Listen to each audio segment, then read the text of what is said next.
Heard some real talk Dr. Umar was dropping the other day, and it kind of related to a situation I had recently, so I decided to do a video on it.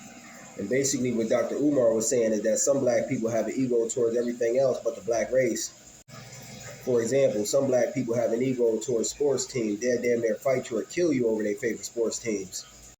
Some have an ego towards gangs or which side of town they from, quick to kill their own over it.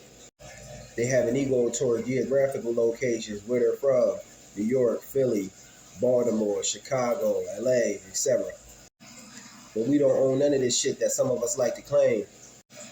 But some especially have an ego towards politics and religion, both of which do nothing but lie and exploit black people for profit and gain. Most of these religious institutions conduct their service day in and day out, and just outside of their doorstep is homelessness. Why don't we take that energy we using to put into all this nonsense and redirect it back into black people as a whole? See, white people don't have to agree on every little detail as a whole. But when it comes to their own unity and upliftment or advancement, they come together, codify. And basically how this all ties into my experience is that I was riding a bus the other day because my vehicle went down. But I'll be rolling again soon. Let me stay on topic. But basically what had happened was a so-called brother was making broad statements off his own personal belief system. That New York, where he's from, is better than the town I'm from. But he was just making generalized comments, not really directed it at anyone. And stupid stereotypical comments. Like, if New York's so great and that good, why don't you go back there? Why you here? And he was trying to be passive aggressive. And I've always hated when people made broad statements and tried to be passive aggressive, not really directing it at anyone, just throwing things out there, trying to paint everyone with the same paintbrush.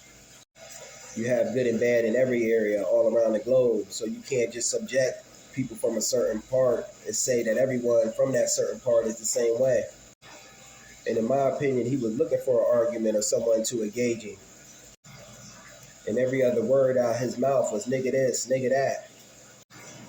I hate when anyone uses that word, even our people, especially around white folks. Certain people have to pick up their consciousness in order to get a better vocabulary. He was basically being rude, loud, and obnoxious, just drawling.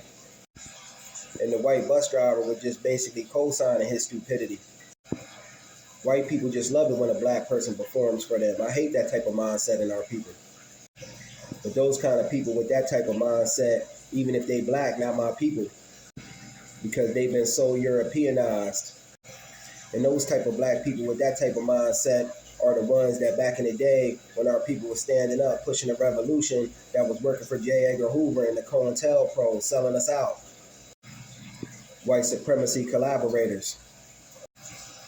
But in short, I was going to let it go since the dude was just making generalized statements. But me being the stand-up brother I am, I had to call it out and let him know you can't generalize everyone from a particular area the same way. You can't paint everyone with the same paintbrush. There's good and bad in everywhere. And me personally, I have a globalized mindset. I don't just get locked into a state, a particular side of town, a region, because I know black people were the original people of the planet. But upon me talking to this individual more and more, it became crystal clear and evident of just how programmed and conditioned this individual was from the system of racism, white supremacy, and the Willie Lynch effect, trained and programmed to go at everything that looks like them but won't stand up against the real oppressors and fight back. Some of our people will never codify, unfortunately. There's no resuscitating them from a Europeanized mindset and way of thinking. It's becoming clearer and clearer to me. You can't help all your people. Only thing we can do is find powerful, like-minded individuals and codify and unify. Peace.